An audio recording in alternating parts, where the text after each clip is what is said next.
timing.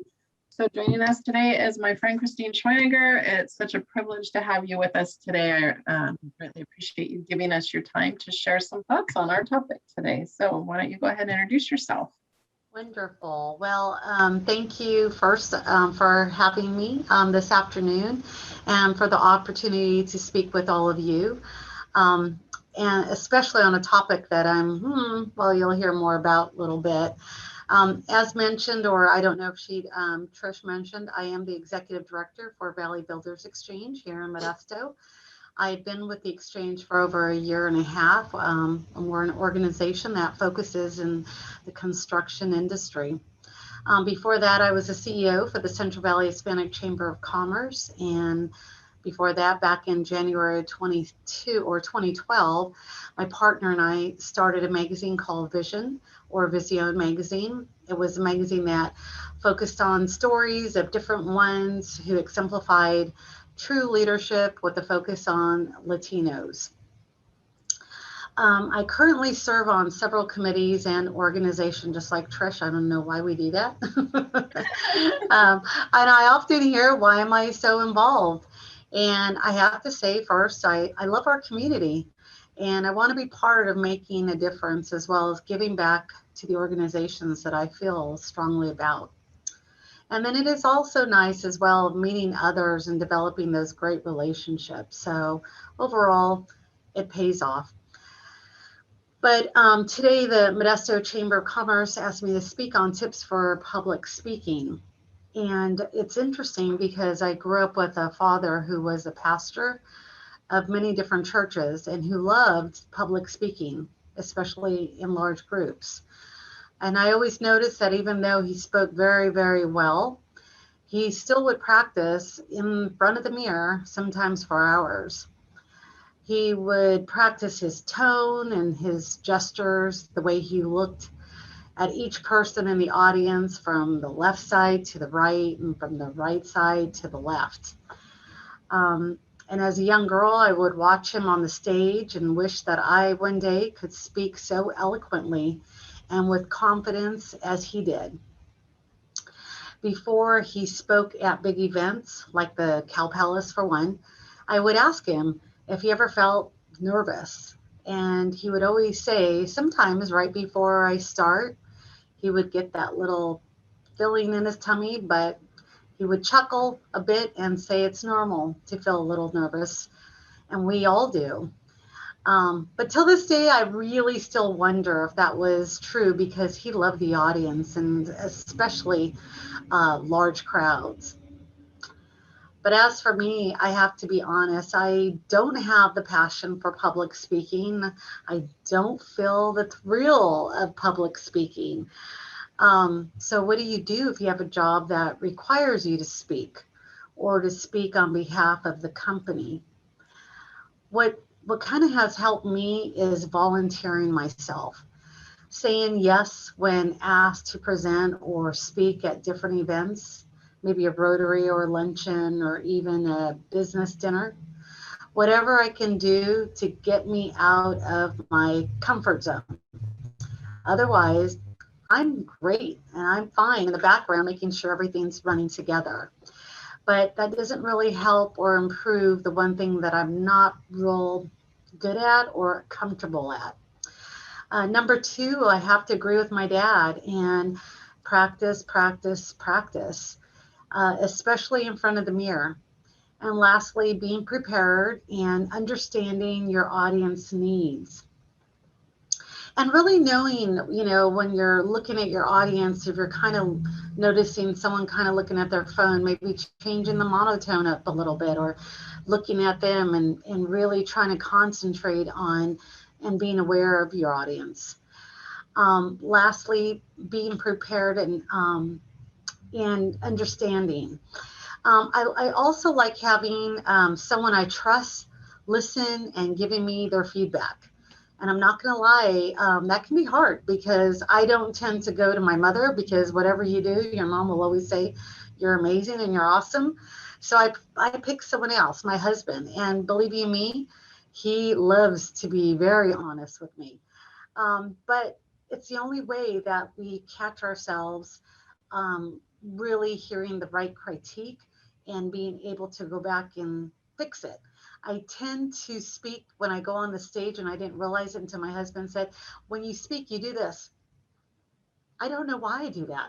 I didn't even realize I was doing that.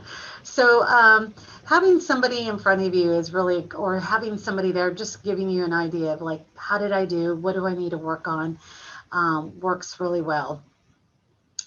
And then also, the one thing I did realize, everyone has a different technique that helps them speak. Some are able to speak from the heart and notes aren't needed. Others have a great memory and may use a couple of bullet points and can deliver a great presentation. And then there's me. I'm more comfortable with my notes. If I can have a slideshow, it's even better.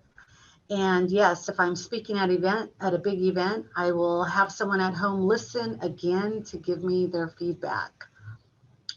And I have an interesting story. A couple of years ago, I was the MC for one of my favorite events here in Stanislaus County. It was Power of the Purse. The attendance is usually around 600 to 700 attendees. I was getting ready to introduce Muhammad Ali's daughter. And as I was watching her behind the curtain before she had to go on stage, she was practicing as well. She was practicing her breathing, and she was just kind of loosening up her shoulders and trying to find that comfort. And I knew she was used to traveling and speaking all over, but I just had to know. So I went up to her and I asked her if she ever felt that nervous feeling right before you go on the stage. And she replied, "Oh, honey, all the time." And then she smiled and looked at the audience and said, "I love that feeling. It means I'm alive, and I wouldn't trade that for the world." And I watched her walk out, and I was just really impressed because you would have never known she was nervous at all. She captured the whole audience, and everybody was fully engaged, and she was just very humble in her speaking. So I try to look at others and pick up different things that maybe I can improve on as well. So remember to just always push yourself out of the comfort zone. It's the only way that will help you in everything you do.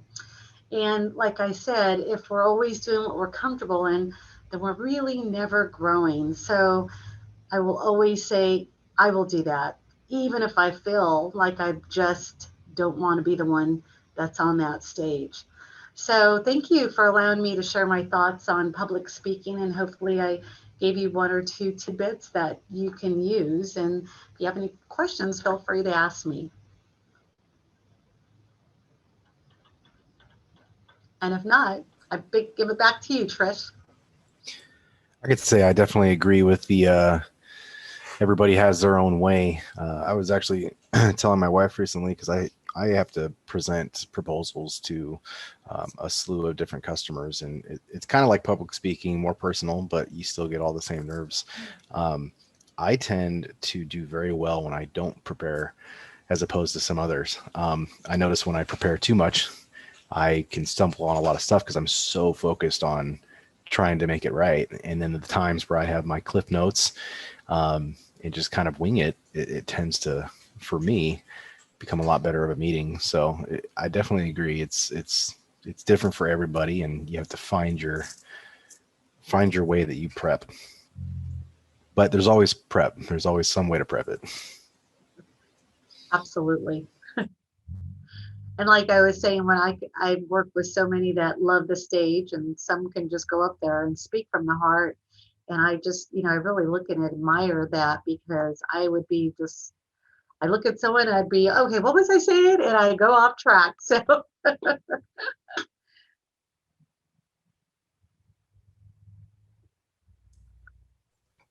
So who's our host? I think they got kicked off. I think I saw the chat that they got booted off. Yeah. So, hey, I'll throw in some things. I used to be the president of the Chamber of Commerce in Beloit, Wisconsin. And people that don't know me, they think that I love public speaking. I hate it. I've always hated it. I'm always going to hate it. But I had to get used to it. And the same thing, I'd have to walk on stage, and we had an annual dinner each year with 400 people. And I did learn a few tips and tricks. I'll share them as well. Somebody told me once, like, find your breaking point. Everybody has a breaking point where there's just no way you can do it, right? And ask yourself, am I at my breaking point? And most of the time you're not. So to me, my breaking point would be like going on stage in front of like 40,000 people. That would be my breaking point. I'd be like, I can't do it. So anything less than that, I say to myself, am I at my breaking point? And I'm like, no, I'm not. And that kind of calms me down. That's one of the tricks that I've used. Another thing that I hate to do, but I do it anyways, and I'm sure you guys have all done it too, is I watch videos of myself later. Yes. It's hard to Absolutely. it's hard to do. It's painful because you're like, do I really sound like that? And it's better to do it with a friend because they're like, no, man, like you come off much more natural. You just look funny to yourself, you know. Even when I was in high school and I played football, my coach would make me watch myself run, and I'm like, I run so funny, and he's like, no, you just look like that to yourself. It's the same with public speaking. Like I said, it's kind of painful, but it's good to do. It's so good to do to go back and watch yourself. And just kind of take down notes on things that you could do better. But yeah, Christine, thanks for sharing all your points and tips. Like, absolutely. It's one of those things we all have to face in life, and we all have to do it sooner or later for things. I know, unless there's somebody on this call that like really loves it. I've never loved it myself, but I've had to do a lot of it, and I'm getting better at it. But thanks for the tips and the tricks. Absolutely. You're welcome. And like you, Tim, I was a past CEO for the Hispanic Chamber of Commerce, but it's interesting because we sometimes get comfortable in that role. So we comfortable in the ribbon cuttings, comfortable in the mixer speaking, comfortable in our installation dinner. And then when we tend to go out of that normal setting, it changes a little.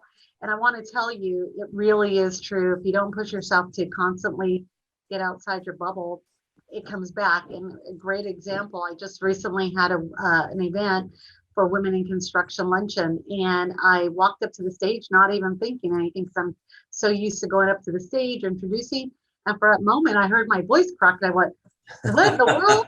It's been years since I've been on the stage, and it, you know, so the practice really helps, and it helps when you're constantly out there and just pushing yourself. If anybody has a tip on how to talk with a mic, one of my fears is if you give me like the earpiece and put me on stage, because I talk so much with my hands, and I can pace and walk around, I'm completely relaxed. But if you put me behind a podium or you hand me a microphone, that's when I really hate public speaking. I hate holding a mic because I'm afraid I'm going to start shaking and everybody will be able to see it. Whereas if I have my hands, I can just use them and pace around and walk and talk. It's the microphone thing that I can never get by. I'm like, please don't hand me a microphone.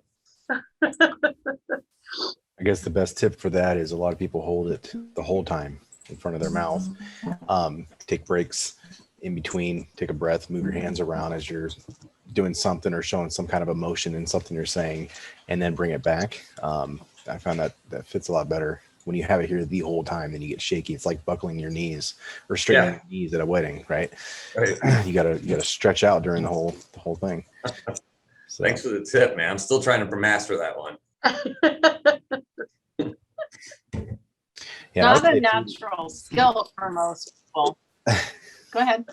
I was going to say, when you were talking about breaking points, one of my breaking points in terms of, you're talking about how many people, one of my breaking points is I won't do a presentation if I don't feel I have enough knowledge on the subject. I've been caught doing presentations on something that I'm just not comfortable or I haven't had enough experience in, and it shows. It always shows. It never fails.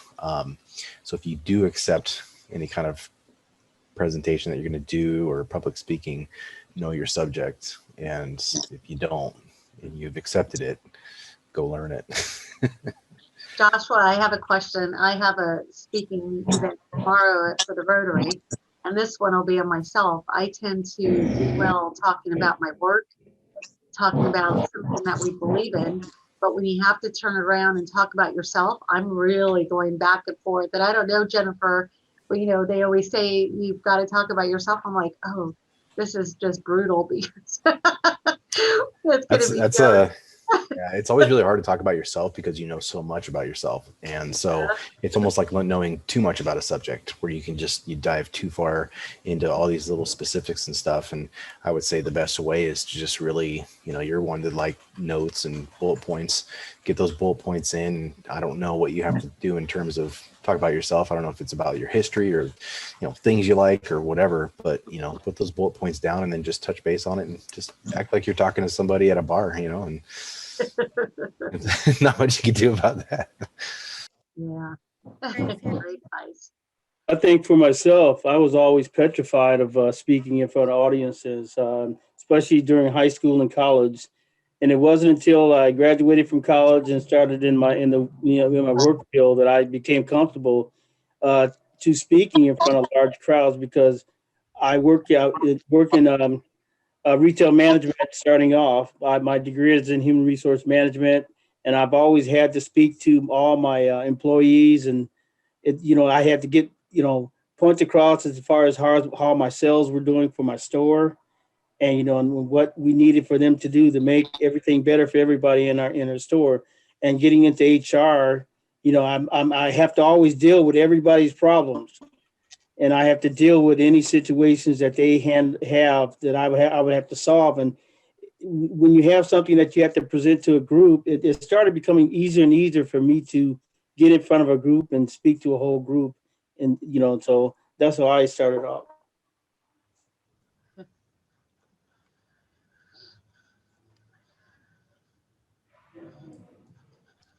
Yeah, one of the things that's always kind of cracked me up, and I'm always telling my wife, because she'll say, "Hey, why are you comfortable?" And I'm like, even if the dumbest thing that you could happen, like let's say if you're afraid you're going to walk up on the stage and fall flat on your face, like 500 people have already done that, right? That's already happened, and nobody cares, You've seen the blooper reels on the news, you've seen like the goofiest stuff happen, but like most people are forgiving, like it's only stuck in your own mind. So even if the worst thing did happen, it's only as much as you hold it to yourself, right? Because all that stuff, all the things you can imagine, people have already done them on stage. Like all the biggest errors, all the biggest mishaps, it's already happened and nobody remembers it, right? So I'm always like, what's the worst thing that could happen? And that kind of calms me down, because I'm like, you know what? People have done worse things, then people get past it. We see politicians do it every week. We really do. We don't hold it against them. We're like, oh, well, we've been there, So that kind of is one of the things that helps me calm down. Just a random thought. One of the best pieces of advice I ever got was in my early stages of sales, and I remember always getting caught up in the product and trying to explain it to somebody, and I was always nervous that I just wasn't like they were seeing through a lot of the problems I had in my presentation. And my boss at the time had said, you know more about this than they do. And no matter how bad you think you're doing, you're probably still on a different realm than they are, because you're trying to explain something to them. So it's not like they're going to see those little faults or mistakes in terms of, saying something wrong about the product or whatever. When you're talking about a subject at hand, you're most likely the one that knows the most about it. And so feel confident that you can explain that when you're doing that. Yeah, I used to do, so growing up, I used to do theater quite a bit. And, one of the biggest thing is when you're behind the scenes, it doesn't matter because you are, behind the main guy and you don't have to do anything. But suddenly when you're, shoved in front and ahead of the audience, then you kind of freeze out. I mean, the first time that I spoke was, I stuttered. I turned all crazy. I didn't know what was happening. But then, my coach told me, just be yourself. What's the worst that can happen? They won't throw, stuff at you. Even if they did, it's your learning. So I think maybe, like Tim said, a lot of times it's just us. We put a lot of pressure on ourselves that will do badly, and they'll say, I think, I was going through this LinkedIn course and they talked about looking for a friendly face. And I think that's what you need to do is, just everybody is like you. They're all human. So if you make mistakes, so what? I think they'll forgive you. They'll forget. So it's just about being yourself. Enjoy the experience, and that's it.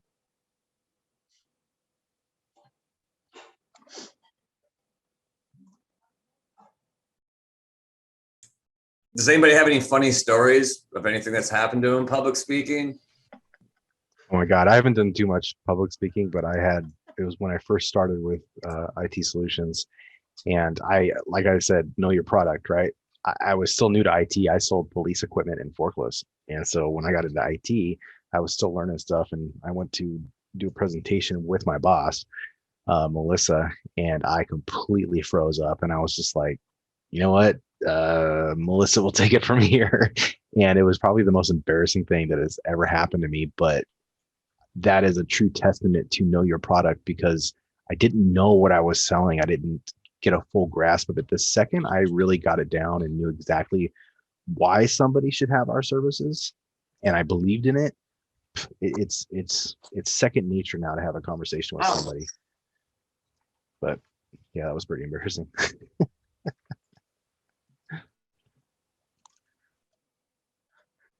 I've had lots of, but I'm not gonna say anything. Oh, come on, there's got to be some other ones out there. I've got a good one, but I'm not telling it until I have to. So, so this theater, when I absolutely froze. So we were supposed to be. It was kind of an Indian drama series. So we had to kind of, the fight between good and bad, and we had to kind of come together in a stage, and it was crazy. So when it was my turn, I tripped and I fell, and I kind of took 3 people with me off the stage, and I'm going everybody thought down, it they're was going with part me. of the act. Yeah, they thought it was part of the act. Lucky for me, I took the bad guys out, not the good ones. So, oh, it was crazy. But I learned really quickly. So never did it again. You learn to breathe a little bit. I know. Yeah, Right? I know. Oh, man. Yeah. Or Tim, now you have to. Yeah, Tim, come on. Dude. So, all right. So I get hired as the president chamber in Wisconsin, and I moved there from Colorado. I was living in Colorado Springs at the time. We moved there. I'm there. I've been there for about 3 weeks, and it's the annual dinner where they want to introduce me. So it's 450 people. It's the biggest crowd they've ever had. The night before, we had just bought a new house there, so I can't make this up. The night before, we bought we had bought our house there, and we had one of those kind of big bathtubs that's kind of like a hot tub. We've all heard stories of people falling in the tub. The night before, I literally fell getting out of like this jacuzzi tub and like bruised my tailbone.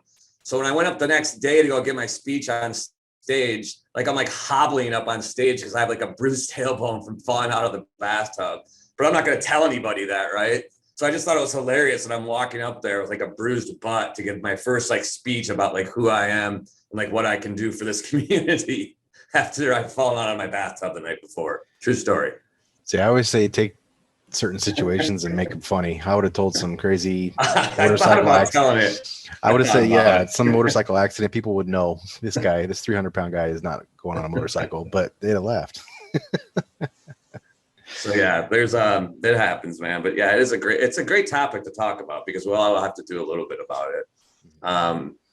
Who else has got a story? Any thoughts?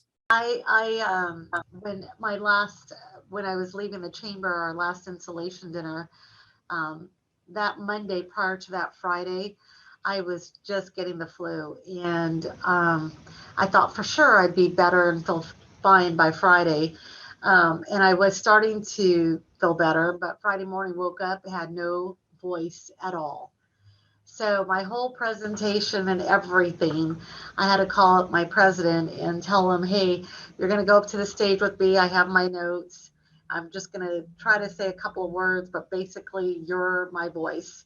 And it was the most awkward thing we'd ever done. But of course, everyone knew. I mean, I literally had nothing. It just was gone. So it wasn't funny for me, but it was just crazy. So. So did the other person have to like basically give your whole speech?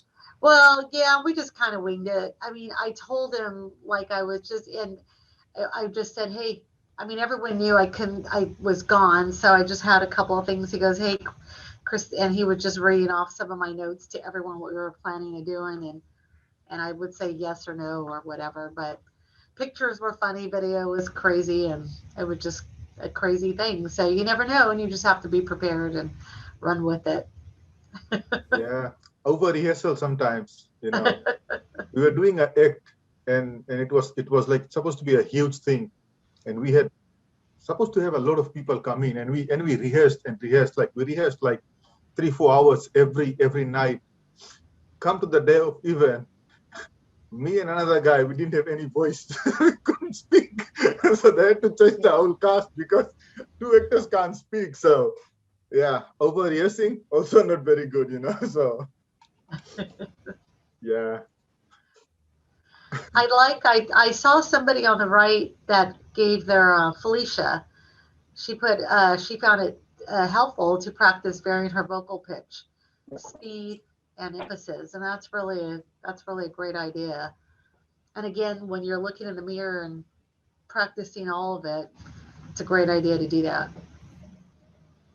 I think Tim jinxed me when he shared his story about his Zoom meeting yesterday, because I've shut all my Wi-Fi off and I've still been booted out. So I don't understand what's happening. And you're choppy. Yes. Are you there? Yeah, it's Oh, coming in choppy, Trish. I'll just stay quiet. Yeah.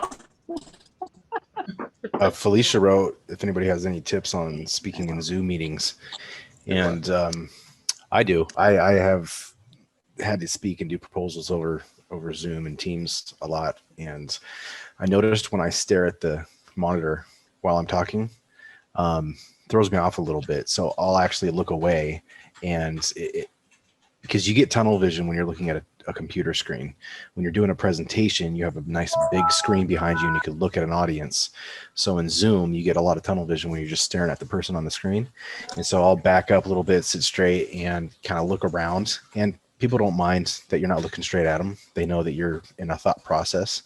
And so as you're speaking, look around your monitor and feel a little more comfortable than getting that tunnel vision.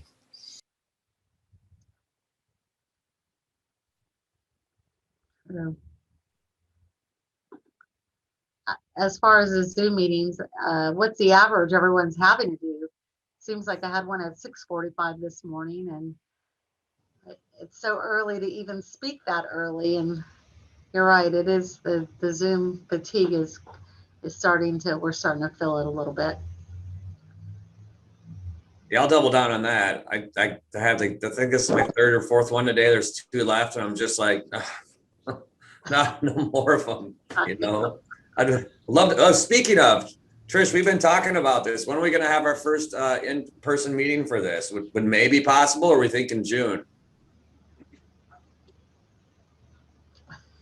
I'll get back to you. I'll get back to you on that. Officially say, oh, geez. Still all choppy. I'm trying to get back in on Wi-Fi. I did hear her say most likely June. Yeah. Well, anyways, we've been trying to do that. We want to get this group together and meet. Maybe we meet for a luncheon here at the OS office or the chamber offices. And then maybe a month later we do like a happy hour together. But we want to get the group together, get people back together talking. These are good too, but I think we're all kind of chomping at the bit to get some social interaction.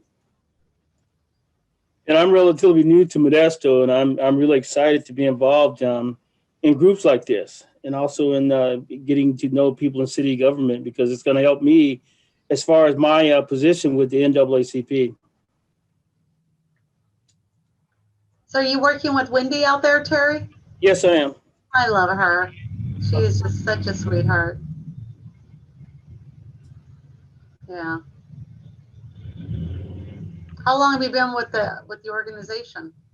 I came on in December. Okay. Got it. Yeah, great organization. They used to host a annual event every year at the DoubleTree. But I don't think it was their event. They just really promoted it. But it was a really, really fun evening event. Trish, do you remember that event? Which we're talking about, because I just crossed back over to Wi-Fi, so Hey, there you are. Which event?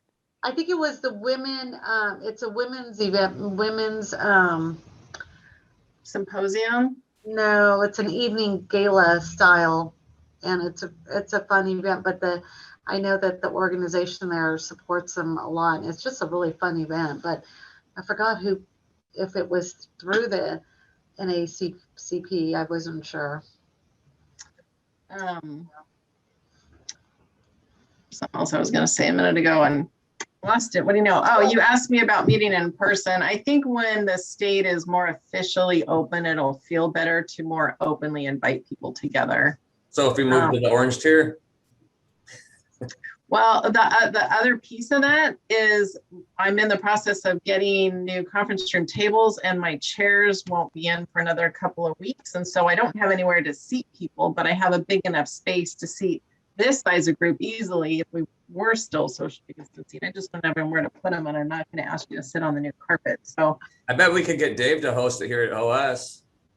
can you get 15 to 20 in a room properly? Yeah. I think so. Maybe. We'll brainstorm on the side about it. Yeah. Yeah. And give me, I'll have an answer as to when I'll have furniture and seating within the week. So we'll be able to do more from there. Everyone is biting at the bit to get back together, though, that is for sure. And I had started to say, I think you jinxed me. You started talking about having to run office to office yesterday to keep a meeting going. I'm like, what is happening? My daughter has just reset the routers. I went from Wi-Fi to cellular and still got booted down. Like implosion just happened. So I think a big lesson for everyone, even on Zoom meetings, especially the day that they go back to back to back, they're exhausting, but everyone has grace for just tolerating what happens these days because we can't control all that. So public speaking is also not my favorite thing. And, it's hard to get your head out of it sometimes when it's in that way. It's just not one of my favorite things, but it does change a lot when you feel more comfortable with the content. So I also agree with that. So it's funny you say that. So my wife's going back to work next week in Turlock for the first time in 4 years. And I'm kind of explaining to her, hey, it's going to be a little bit different than you were used to. Because she was like, they let me out in the community and doing this and that. I'm like, yeah, those are going to be Zoom meetings. But then, so then when she was doing like her third interview, she got bumped off and she just freaked out, right? She was like, oh my God, they're going to think I'm an idiot. I'm like, everybody is used to this. Everybody is so used to, hey, sometimes the calls don't even go through. It's like the meeting just doesn't happen. That happened to me last Friday. We couldn't get it to plug. I had to email everybody. I'm like, we'll just reschedule. I'm like, everyone's used to that, and yeah, I had to give her a heads up. I'm like, it's very common to have a short out or for, the mic to go messed up or whatever. I'm like, you're gonna have to get used to that quick. Like everyone's used to the mishaps. Don't be afraid of it. And me, look at my lighting today. It's terrible. It's just the way it is sometimes. Sounds like everybody needs an IT team. Thank you for joining us today, Joshua. Save us I all have from not our- had those problems. Save us all from our Zoom issues, please. It is So I- interesting, though, like I was when I was speaking, I have come across several people that they do love speaking. They absolutely love it, and they love getting in front of the audience, and they love speaking just from their heart and can do a great job. And I value that because I'm always trying to figure out how I can learn from that. But like you, Trish, I'm like, no, I'd rather. I'm really good behind the scenes, and let's get this going and let's move it. And then when I go up on stage, it's just because I'm working, but I don't want to get comfortable. So I have to make myself say, you know what, you need to volunteer, you need to push yourself to get out there. And that's Right. clearly what we kind of do for our jobs as well. Even like you, Joshua, who said, when I have to go see clients, you're selling yourself, you're selling your organization, you're selling your product. Yeah, it's always critical, and you feel that pressure also. It's not only what you're internalizing about yourself, but then what the expectations are of you on that. I had practiced one, we just recently did awards for the chamber in a small virtual setting, right? We video recorded it. So we had tested one. Well, we had done one that we were able to redo later because it really needed it. But I had shared it with my husband and my daughters, and it was as soon as it ended, you're too serious. You didn't move. Why are your hands like that? You didn't do that. I'm like, whoa. But it did give me things to think of that I hadn't, like, Right. you know, if your hands are hanging, it's totally different than if they're just in front of you. And doing it over with your hands up, it did make it feel more natural. So it flowed differently, I think. So Right. there are a ton of little things that you have to do it to learn it. You're exactly right, Chris. The TikTok generation knows how to Has, comfortable in front of everything. Has anybody done Toastmasters? I haven't done it, but I've heard it's really good for public speaking. I've heard great things. It's a free club. I don't know much about it, but I'm just wondering if anybody on the call's ever done it. I've never done it, but There's 2 of them here in Modesto. I know people that have, and they've benefited from it. Agreed. I know people that have and would say the same thing. Christine, did you say you have done it? No, I've heard great things from the one in, I think there was one in Riverbank and in Modesto. I've always heard really positive things about the organization of the group. Yeah, a few years ago, they were renting our conference room, and I don't know, you know, where that went. I think there might have been a third chapter that was trying to grow and maybe it didn't stick, but We're at Denny's for a while.